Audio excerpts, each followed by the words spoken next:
Hey guys, we're here. Talk Shit Sports. Super Bowl 55 show. We are here. I mean, we are ready to roll. Ready for Super Bowl Sunday. Ready to talk strategy. Ready to talk injuries. Whatever you guys want to talk about, regarding the Super Bowl, we're going to have it here. The prop bets. How about we talk some shit first? Absolutely. The Chiefs almost had a backup team. Oh, yeah. Can you imagine what that would have been like? I mean, how do they let a barber come in there and cut your and not test them first? It was the team barber. That's the thing. And what a lot of people don't realize is that Kansas City, the Chiefs have stayed at home all this week. They're not getting to Tampa till I believe it's Saturday, just like a normal day, like a normal NFL week. Because of COVID, they stayed at home throughout the entire week. Everything has been done through Zoom. So all the interviews and everything else have been conducted through Zoom. So they really haven't had to worry about anything. They've practiced at home. They've practiced in their indoor facility because it was snowing in Kansas City. It's different weather. So different weather. They don't need to be prepared for cold weather. Apparently there's going to be like a 70% chance of rain. I saw that. During the Super Bowl. But you really can't practice for that. And it's not going to be cold. So basically, they stayed at home. They took care of everything. And so the guys wanted to go in and, be all nice and coiffed for the Super Bowl. And it turns out that they had two players, Demarcus Robinson, wide receiver, and the backup center, Dan Gilgore, who all of a sudden they found out that I don't know if it was a test that came back, but the barber was positive for COVID-19. So in the middle of the haircut, I saw the picture. They basically told the guy, "Hey, stop." But Kilgore said, "No, you know what? Just keep going. Finish it off." The picture that he posted on his profile, he sort of tweaked it. And so like literally if you guys go, it like half his head is shaved and the rest has hair. It's pretty cool, that he went along with that. But there were 25 other guys that were waiting to get a haircut. And I believe the second or third in line waiting for a haircut after that was Patrick Mahomes. I mean, can you imagine what would happen? I mean, he does need a haircut.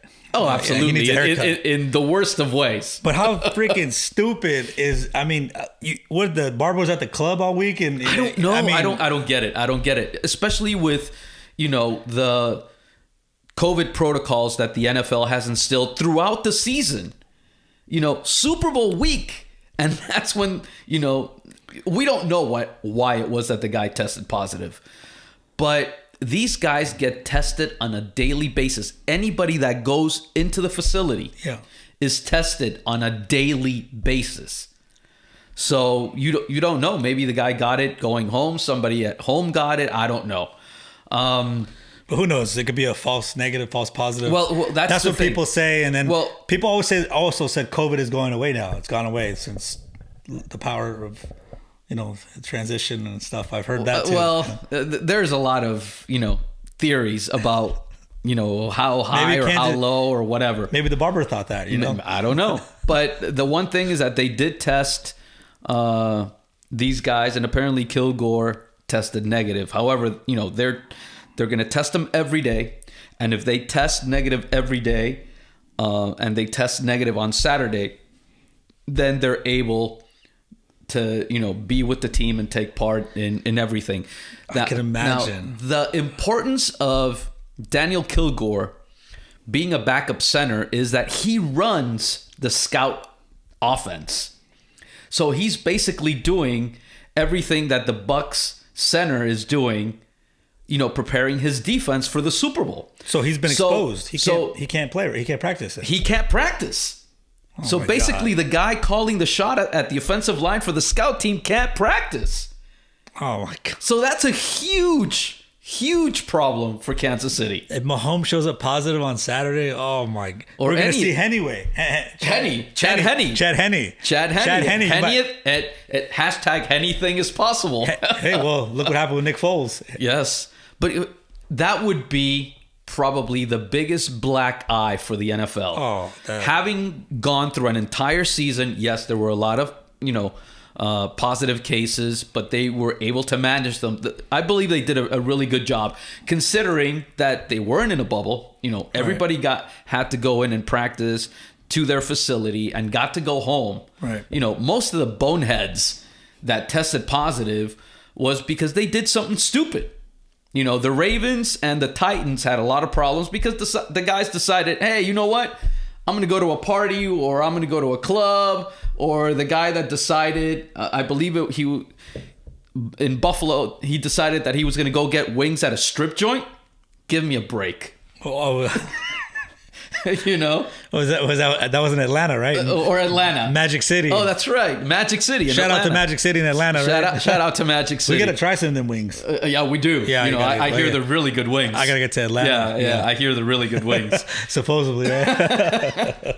But yeah, he goes, hey, I get takeout from there every week. Yeah, sure you do, buddy. I'm sure you take a lot out every week. Oh, man. Well, what? Imagine being the young in the NFL and making all that money. I guess that's what you do. You get takeout at Magic City. So, we get takeout somewhere else. But that would have been absolutely horrible for the NFL if... Well, it's not done yet. Figure 10 or 15 or 20. I don't even know how many guys could have, tested positive. Well, we don't... The barber could have been walking around. We don't know. We still don't know. Well, apparently they took him out. They shipped him out and whatever, immediately. Well, we don't know what happened before that. No, we don't know what happened before that. We don't know exactly all the details of all the contact tracing. We'll see. It could be more drama. The good thing is that both guys tested negative after that, and so far nothing else has come up. 2 to 14 days. 2 to 14 days. That's right. Yeah. So you never know. Tom Brady. You never know. Might be going against Henneway. That would be horrendous. Oh my God! It'll be horrendous. It'll be like when the Seattle Seahawks choked on the goal line there. And Russell Wilson ran it in and gave them a Super Bowl. Pretty much, but this would be even worse because at the beginning, I mean, you're talking about, probably the most talented quarterback in the league right now, in Patrick Mahomes. They should have or if anybody else goes down, what if... Just stay home. Yeah, exactly. Put him in an incubator, just like the Pope, drive him around in one of those things. Literally, how before there used to be... There was an old movie with John Travolta called, I believe, The Boy in the Bubble. Look it up. Before my time. Yeah, exactly. For most people's times. Look it up, Google it, whatever. But literally, he was inside a plastic bubble because he had some kind of immune deficiency problem or whatever, and he couldn't be outside. That's what I would do with these guys. That's what I would do Especially Patrick Mahomes. With Mahomes, Kelce. with Travis Kelce, with Tom Brady, with Tyreek Hill, with Mike Evans. I mean, I would do it with the important guys. Why? Because, we want a show on Sunday. Absolutely. We want a Super Bowl on Sunday. And we want to see everybody at their best. We want it at full strength. So hopefully, everybody's going to be there. It appears from the latest injury report that everybody is on track to play on Sunday. The only guy that as of Wednesday, when the first big injury report came out, was Jason Pierre-Paul, JPP, the defensive end. And he had a knee injury and he did not participate. That's not good news. Because everybody else was trending positively with limited or full participation. Even Antonio Brown. Antonio Brown is good. Everybody else looks to be able to play on Sunday. Mm-hmm. But JPP's absence would be huge for that defensive line of the Bucs. Especially with the Chiefs' offensive line banged up. Oh, that's another one. Yeah. Let me tell you a little bit about the offensive line of the Chiefs. Jimmy's got some inside information. Oh, this is insane. First of all, they're not, together. They're not complete as they were during the season. The only guy that is healthy and playing in his original position during the NFL season is their center. After that, every other guy was injured, and they basically had to, move pieces around. So the only guy, Austin Ryder, the center, is going to be a starter. Now, their left tackle, which is, very important because, he covers the blind side for Patrick Mahomes. He protects the blind side. Eric Fisher, he tore his Achilles a few weeks ago. So Mike Remmers is now the left tackle. Their left guard, Kelechi Osemele, he had a knee injury in week 5. So Nick Allegretti has been playing left guard. However, he's been there for a little bit since week 6. Their right guard, Andrew Wiley, had to move to right tackle because their right tackle, Mitchell Schwartz, had a back injury in week 6. So basically, they're all like moving parts, and it's a pretty much bandaged offensive line against a great defensive front by the Packers. The Bucks. So we're going to see what happens on Sunday, even though this offensive line for the Chiefs did a real good job in the AFC Championship game against Buffalo. Yeah, but it's a different defense. It's a completely different defense. Todd Bowles he's like licking his chops right now. Well, you've got great guys, for the Bucks. Especially if it rains. Especially if it rains. It's going to be a running defense game. Absolutely. You've got, and they're great against the run. JPP's going to play for sure. If he's... How's he not? He's going to play. Well, we'll see. I mean, no participation at all. They're probably resting Wednesday, we'll see.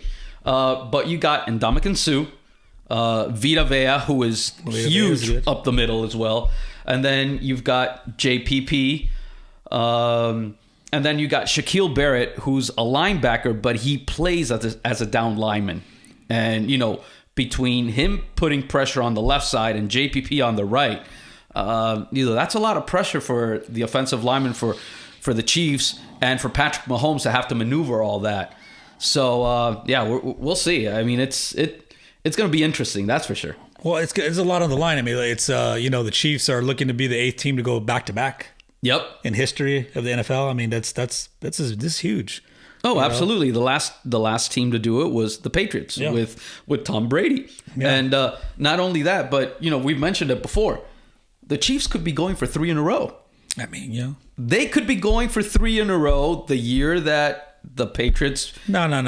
My Rams beat your Rams in the Super Bowl. It was because, there was a 3rd and 5 and there was an offsides call, and, that gave a first down to the Patriots, who then went and they scored, whatever. They went into OT, and, Brady, pulled it out. Yeah, that was the year that KC and the Rams played that year, and they had that lights out Monday night game. Monday night game. Well, I was in Mexico. I was doing business in Mexico City.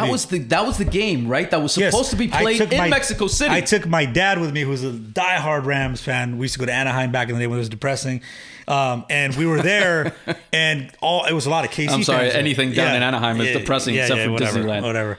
And and we were there, and they're like, the game got canceled because the field was messed up. There was a Shakira concert. No, I don't know if it was Shakira. It was just a huge concert. It was a big concert. I don't know. And then they moved it on us, and I was like, "Oh shoot! We did business. We're ready." And I was like, "We changed our flight. We flew back. We got back to LAX. We made it to the game. That game was ridiculous. That would have been a preview of them 3 years in a row. That would have been a KC Rams. That would have been a nice Super Bowl there. But that would have been a nice Super Bowl. That would have been a great Super Bowl. And this would have been, the third straight for Kansas City. So what's this? Actually, this will be the Chiefs' 4th Super Bowl appearance. Right. And they've won 2. They've won 2. 2. Yeah, so it'll be their 4th appearance. The Bucks' 2nd appearance. I believe the first one was in San Diego. The first one was in San Diego. Qualcomm, down there in Qualcomm. Down in Qualcomm. Then they played the Traders. I mean, the Raiders. The Raiders, that's right. They beat the pants off the Raiders. They had a great defense, probably one of the best defenses in the league. back then for Tampa. Barber and all those guys. Barber, Russell Maryland. Yeah, was playing for the Bucks back then. I think John Gruden was the coach for the Bucks that year, but the year before he was the coach of the Raiders. Exactly. That was they traded the coach. They traded the coach. Now, when's the last time you heard of a coach getting traded? That was kind of weird, but well, you got to hand it to the Raiders for doing things upside down most of the time. How about remember that the offensive lineman, their center. He was down in TJ. He was He was down in Barrett Robbins, who, we kid and whatnot, but the guy had, depression problems. He had been AWOL before, but it turns out that, the guy was missing. Completely missing for like 2 days after he got dropped off one day at the team hotel. He disappeared. He vanished. They couldn't find him. He turned back up. I think it was Saturday night. But back then, the coach, Mike Callahan, I believe it was, saw him, and this guy was gone. He didn't know where he was or whatever. And so they sent him to the family team hotel. Oh my God. And on Sunday morning, when Barrett Robins's wife, asked him, "Hey, do you know where you're supposed to be today?" And Barrett Robbins answered, "Church." You know that he wasn't ready to play no matter what. Oh my God. But they took him off the active roster the night before. So yeah, he was down at Tijuana, right? He went down to TJ. He got lost. He went down to TJ. You know what happens in TJ? I mean, you got a farmacia, you got Adelita. He was. He probably went to eat some Chinese food. Yeah, sure. Just a little Chinese food in Hong Kong, HK. Exactly. Yeah. You never know. You never know. But that was funny. What Raiders? The Raiders. That's the last time the Bucks won a Super Bowl. That's the last time. The only time. Well, yeah.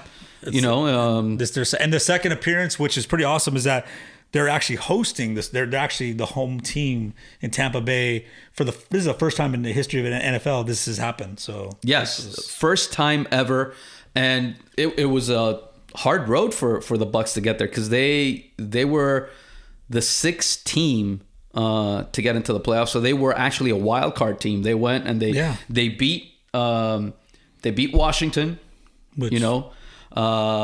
Washington football team. Then they beat the Saints in New Orleans. The Superdome. That's right. And then they went to Lambeau and beat Aaron Rodgers and the Packers, who everyone thought was the favorite to win the Super Bowl. I picked against Tom Brady and the Bucks from the very beginning. Oh, I think are you leaning towards? I'm still not leaning towards Brady mania. But you know what? The thing is, at this stage of the game, how can you bet against him, even though I don't want him to win? He would win his 7th ring. Well, you picked against him every single that's right. playoff game. You know what? And this takes me back to a story. Back in 2004, I covered the American League Championship Series between the Yankees and the Red Sox. The Yankees take a 3-0 lead. Right? Well, I remember that. And everybody thinks that, the Red Sox are going to get swept. Right. So everybody that was pretty much, we could make our own flight plans or whatever to get back home. And so our travel plans. So I called travel back then. I was with ESPN and I got a ticket. I booked my flight back home after game number 4. Red Sox win. I figured 3-1, they're going to lose. It's going to be over in 5. Yeah. I booked my flight back home after game 5. Red Sox win. And so a producer who was a huge Red Sox fan comes up to me and he goes, "Hey, have you gotten your flight back home already?" And I'm like, "No." He goes, Please call and get your flight and book your flight back home because that way we're going to win." Sure enough, I got my ticket home. That sounds like that's baseball for you. That's right? baseball. Yeah. They win, and then we went to New York for Game 7. we're Is in that New when York for Boone games. hit the ball? Was it Boone? No. That was a couple years before. But this was when Johnny Damon started the game off with a homer. I mean, it was just an absolute trouncing by the Red Sox in Game 7. I mean, you knew halfway into the game that it was over. But the fact that they came back, the first team to ever come back from 0-3 down, right, and win a series. Not only that, that's the year that they went up. Not only did they win 4 in a row, then they went on to the World Series and they swept the Cardinals. Right. So they won 8 in a row. They had momentum. And that's when basically they broke the curse of the Bambino. Yeah, they had momentum. Yep. David Ortiz was huge that year. Well, don't forget who came back from 3-1 this year and won the World Series. Yeah, 3-1's not the same as 0-3 though. Well, we won the division series. Yeah, but we're talking about a 60-game season. Yeah, that's right. We're talking about the Dodgers, bubble, whatever. Yeah. So we're back to football, I guess. Back to football. Yeah. Little side note how here. can you not? You know what? I'll probably go with Tom Brady this time around. No way. Just so I turn people's luck around and mine as well, and maybe he'll lose that way. Because every time I bet against him, he wins. I don't know. This is big. This is a big deal for you to be going for Tom Brady right now. I can't believe what I'm hearing right now. I don't think I'm going to be rooting for Tom Brady, but I will. Let's just say, be a little bit more amicable to the idea of Tampa Bay winning. Hey, well, you were going for Tampa Bay Rays in the World Series. Here we go again. Yeah, I was going against the Dodgers. That's why. Okay. Another note to talk about here is Cameron Breit. Yes, he's a little bit hurt. He's going to be the second tight end. Second tight end. Well, he's always Cameron Breit has I believe a knee issue. Yeah. But he's been better numbers wise this year than Rob Gronkowski, than Gronk. Well, Gronk just said he was faking his exercise. Oh yeah, that's hilarious. Let me tell you this story, guys. So it turns out that on media day, opening night, Monday, they asked Gronk about his routine, his workout routine and whatever. And so he basically let the cat out of the bag, saying that at the beginning of the season, they were supposed to film themselves performing their workouts, right? And it only had to be like 2 to 3 minutes each day, whatever, and they had to send it into the team. So what Gronk did was he did, like a 20-minute workout or whatever, but each time, like after 2 minutes, he would change his shirt. And so he did one workout with, different shirts. And so he only worked out once, and then every day he would just send another clip from the same workout, but with a different shirt. Gronk, he's a character. He is a character. I love the party with Gronk.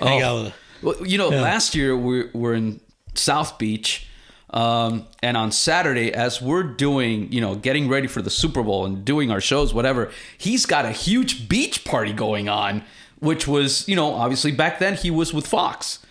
So he was a broadcaster for Fox, and he threw a party. He threw a big beach party that was part of all the events that took place prior to the Super Bowl. Man, I think Gronk is going to have a big game. I believe him and Brady. I think they're going to have a big game. They're going to look like the old New England days, because if he's number one right now, Gronk is getting his wheels back. You're going to see Brady lob that thing up there, and it's going to be... Especially in the red zone. Or even in the rain or whatever. They're used to playing... In the red zone, there was a year, I can't remember what year it was exactly right now, but the connection between Brady and Gronk for touchdowns, I believe it was 15, just like Aaron Rodgers and Devontae Adams had going into the NFC Championship game. That's huge. So that was 1 year. But, I mean, you figure how many years did they have together in New England? Like, a lot, yeah. I don't know, like 6, 7 that they were... They're dominated. Dominating. Zone, so they know each other like the back of their hands. They know what each other's going to do. So, yeah, I think Gronk's going to play a big part. And the guy that's going to have to, hit him a little bit harder or do something is going to be Tyrann Mathieu, the strong safety, the honey badger. He's going to be probably responsible to be covering, Gronk on some of those passes. Well, who else? I mean, there's so many weapons, though. Oh, there's a ton. Antonio Brown's playing. He's healthy. He had a couple weeks off already. Yes. He's healthy. He might. You got Evans. You got Mike Goodwin. Doug Goodwin. Mike Evans. Scotty Miller. Scotty Miller. How fast? He's really fast. A lot of people say that he could probably beat Tyreek Hill in a foot race. I doubt it. Well, the thing is that play he did, it was a big play he did with Green Bay, that touchdown. Yes, at the end of the half. But he showed how fast he was. Oh. Now Chiefs are like, oh, wait a minute. We got another guy over here we got to cover. Absolutely. So it's like, where's Gronk? Who's going to cover Gronk? Like, that's the thing. Basically, is pick your poison. How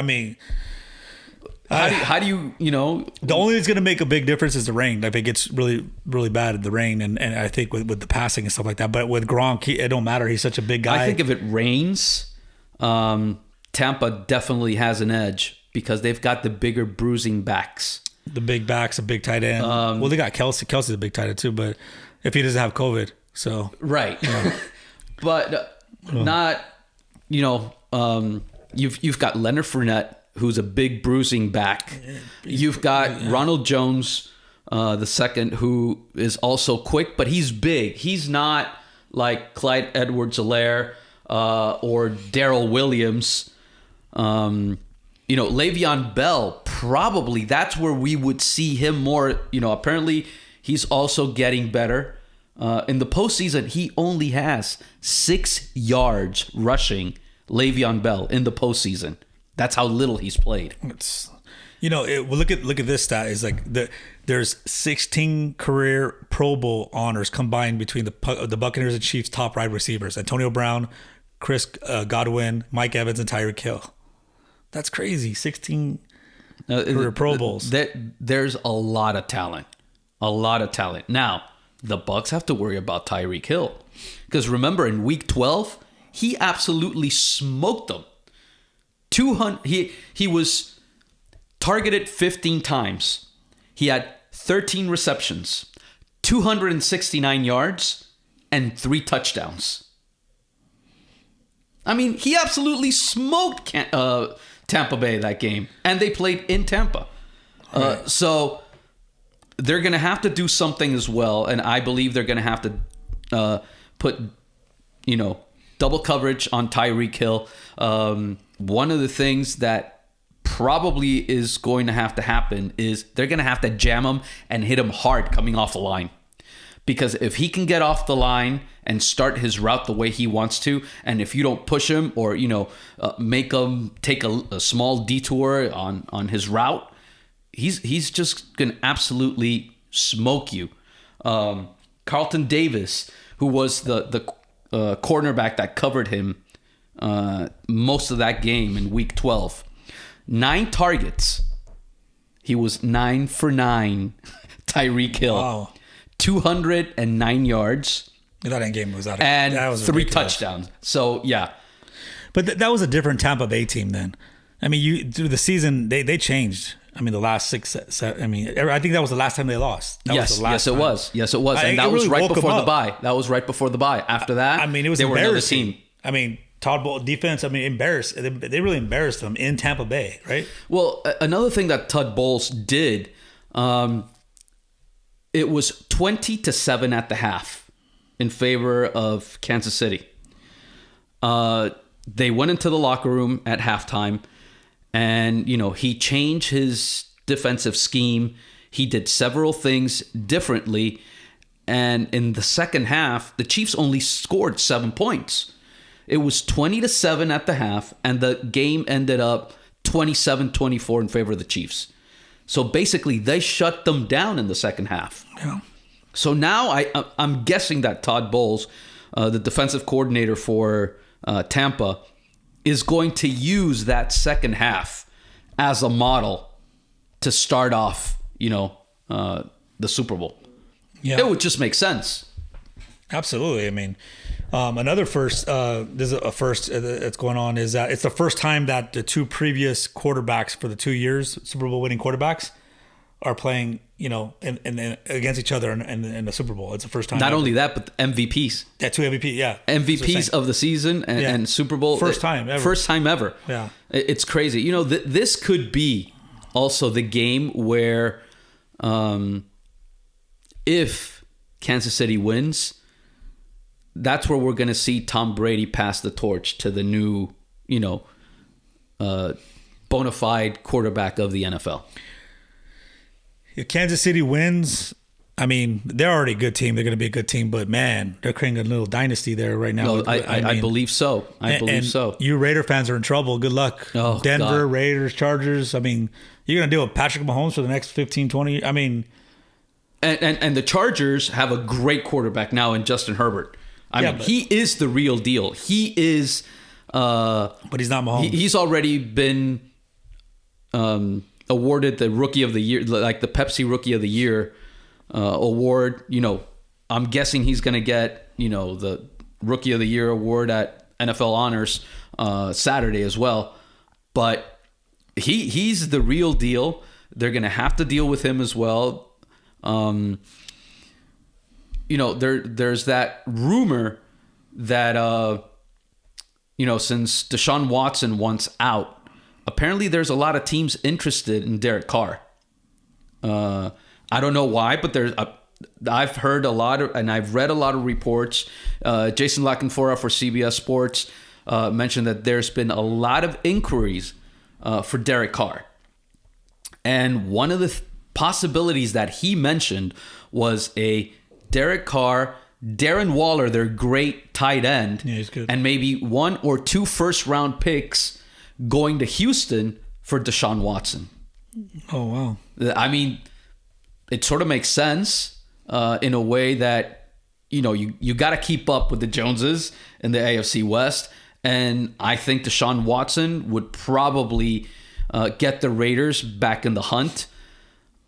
But can you imagine Derek Carr going to Houston where his brother David Carr played and he basically was sacked to death there? They ruined his career. And they ruined his career. He was sacked so much that the guy was out of the NFL like PTSD 2 years after that or whatever, just because they couldn't protect him. That's crazy. That would be horrible. I mean, Deshaun Watson, he's a great quarterback. He's a great stud athlete, but he's had some weapons last year. I mean, he's had weapons. He's got, he's a good quarterback, but Mahomes is on another level. The Chiefs are on another level. They're, good luck. Yeah. Good like luck, a friend Raiders. of mine says, hay niveles. Yeah. Hay niveles. And Patrick Mahomes is at a completely another level. I mean, you don't think the Chiefs after this year are going to stack up on some other people? I mean, man, what a stud they got there, and Mahomes, and for their future looks bright in Kansas City. And Kansas City, man, they're diehard. Yes. Diehard. I mean, I have friends from Kansas City that they eat, breathe, they did sports, their Chiefs, the Royals. I mean, their barbecue. I mean, it's some of the best barbecue I've ever had in my life. Yes. Yeah. I was just talking about that with some of the guys. A guy that we probably have after the Super Bowl is Rolando Cantu, a coworker of mine. He played in the NFL, the first true Mexican position player in the NFL. He played guard for the Arizona Cardinals under Denny Green. He'll be here with us, next week after the Super Bowl to talk, what we saw and whatever and break it down. But he's a great barbecuer, great griller. And we're just talking about Kansas City and their barbecue. And he's like, oh my God, we got to get over there somehow. Oh my God. I remember one of my good friends, we went to Kansas City. We're on a business trip. And they were smoking the meat from the day before. I don't know. It was just melt. I never ate barbecue like this in my life. It was amazing. And we actually went last minute to a Royals game. They were playing the Yankees. A-Rod and those guys were there. And it's the first time I ever seen in a baseball game them pouring a tap from a guy walking around from one of the what do you call them? The vendors? The vendor pouring tap beer. had a big old tube on his back, like a tap, like a beer on tap, right? Like mobile. You know, I was like, I'd never seen that in my life. He had a mini keg in his back. He had a big keg, like a big old round keg on his back, and he was just. I was like, me and my buddy looked at each other like, wow, we're missing this in LA, man. This is ridiculous. Yeah. But that was pretty cool. Kansas City, I got to give it up to them. They're diehard. They love their Chiefs out there and their Royals. So, but you know, an interesting stat I'm looking at here, Jimmy, is that the Bucs went 5-3 at Raymond James Stadium this year, and the Chiefs went 8-0 on the road. Wow. Yeah. Look, they're both really good teams.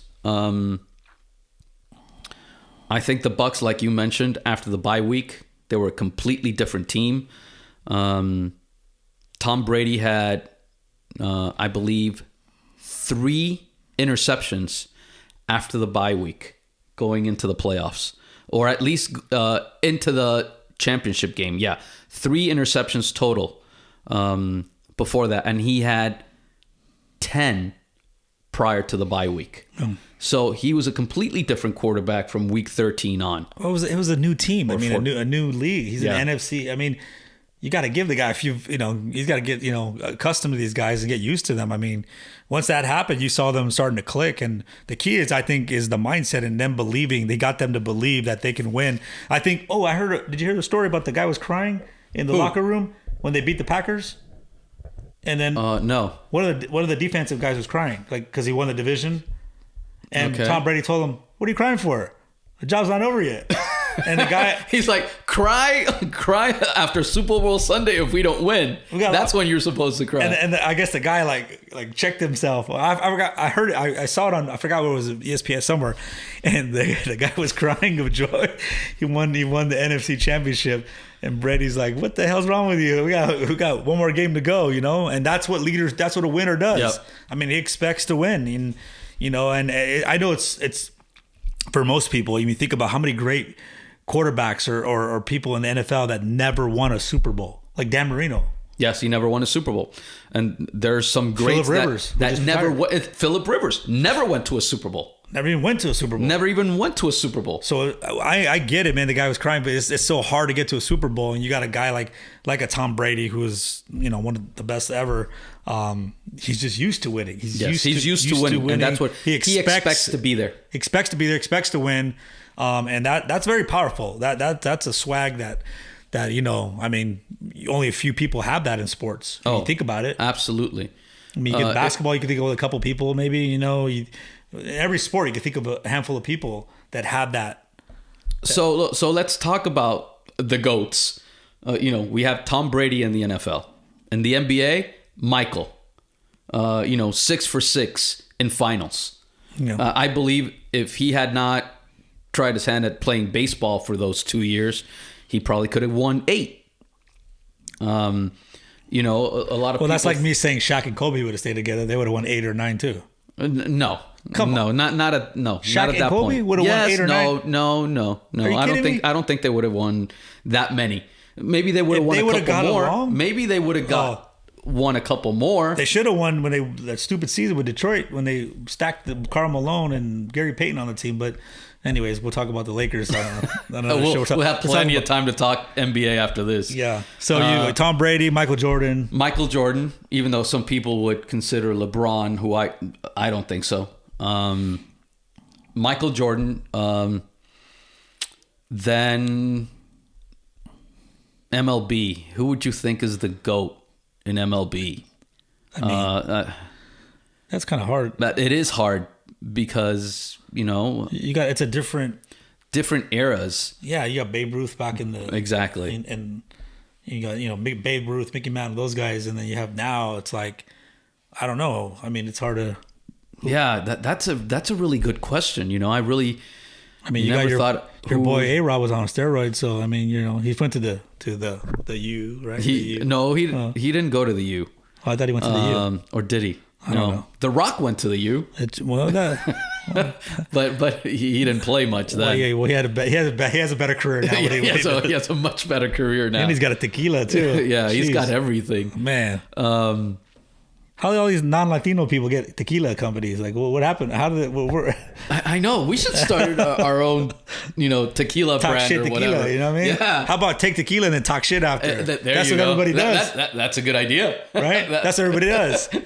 One shot, right? One more shot. A little bit more talking shit. Absolutely. I mean, I get in trouble all the time for too much tequila and talking too much shit. So awesome, man. Well, we look forward to the show. I mean, there's going to be 22,000 fans there, 7,500 healthcare workers that were vaccinated for COVID-19 are going to be at the stadium there. I saw that your buddy from the Patriots, the owner Kraft. Bob Kraft. Or he's going to send a plane down from New. I thought it was the people from the local from the teams. That's what I thought. I thought it was only, essential workers from the Tampa area, from Florida. Well, I thought they were from like Kansas City and Tampa Bay, but I guess they're from everywhere. I don't know. So your buddy, I've heard different reports. Yeah, I heard your buddy Kraft is coming down with the plane, and then he's going to hit a massage parlor after there in Tampa Bay. He's going to make a pit stop in Miami. Yeah, then the video is going to disappear. He might go to Mar-a-Lago with his buddy. There you go. They can hit. Maybe they can hit it together. You never know. They hit a strip club. So, awesome, man. This has been great. This has been great. We're looking forward to Super Bowl. I know you'll be live on Fox. I'll be doing the post game on Fox with NFLeros, and we'll break it down, see what happened. The best plays. If you want to brush some reactions, Yeah, if you want to brush up on your Spanish, like absolutely. Me, get on it. Ahí vamos a estar en NFLeros esperándolos a todos. Man, he sounds so legit, right? A todos. So, but you know what? We haven't talked about the prop bets. Oh, some of those crazy prop bets as to who's gonna score the first points. Whether the first one, I believe it's a field goal. It's plus 70. Who is a touchdown is minus 240, and anything else. There's prop bets as to which team scores first, right? Whether the score at the end of the game is going to be even or odd. The first quarter, who scores first, who wins each quarter. Total points, obviously the over/under. How many passes Tom Brady's going to throw in the game? I believe the over/under right now for passes for Tom Brady is 44.5.